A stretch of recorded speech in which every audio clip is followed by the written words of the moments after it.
जीवन संदेश, प्रभु का वचन, सुख शांति का पावन संगम। हर रविवार नए विचार, मंगल का संदेश है तैयार।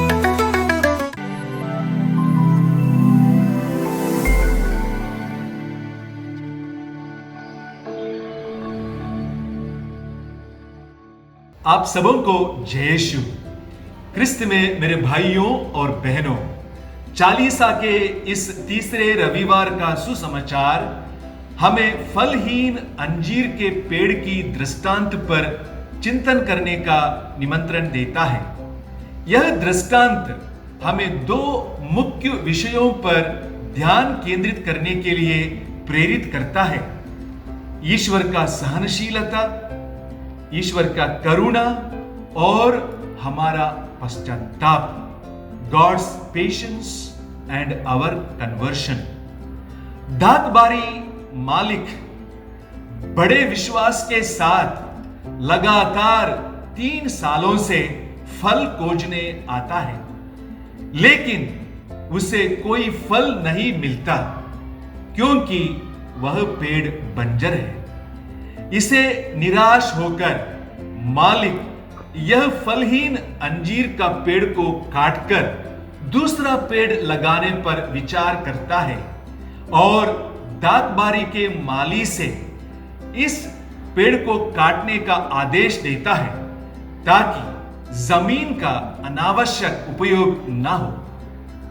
लेकिन डाकबारी के माली ने स्वामी से विनती करते हुए कहा कि उनको और 1 साल मिल पाए, जिसके दौरान वह स्वयं उसका देखरेख करेंगे ताकि वह अंजीर का पेड़ फल उत्पन्न करे।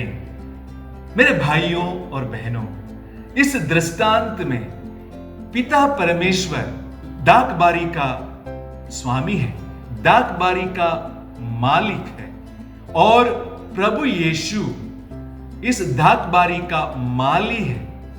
और जबकि फलहीन अंजीर का पेड़ उदासीन और असंवेदनशील मानवता का प्रतीक है, प्रभु यीशु हमारे पक्ष में पिता से मध्यस्थता करते हैं और हमारे लिए, हमारे पश्चाताप के लिए अधिक समय देने की और एक अवसर देने की विनती करते हैं ताकि हम सब फल उत्पन्न कर सकें। पोप फ्रांसिस ईश्वर को एक और संभावना का ईश्वर से बुलाते हैं, the God of another possibility. ईश्वर हमें हमेशा एक और अवसर देता है, हमेशा हमेशा। वह सहनशील है, इंतजार करना जानता है। वह इस फलहीन अंजीर पेड़ की विशेष देखभाल करने का वादा करता है। स्तोत्र ग्रंथ अध्याय 103 पद संख्या 8 हम पाते हैं, प्रभु दया और अनुकंपा से परिपूर्ण है, वह सहनशील और अत्यंत प्रेममयी है। ईश्वर की करुणा और सहनशीलता हमें पश्चाताप का अवसर देता है। दृष्टांत में ईश्वर द्वारा अंजीर के पेड़ को समय देने का निर्णय हमारे जीवन में पश्चाताप और मन परिवर्तन का एक उत्तम अवसर है, फल उत्पन्न करने का एक मौका है। चालीसा काल हम सबों को, मेरे भाई और बहनों, पश्चाताप और मेल मिलाप करने के लिए एक अवसर देता है।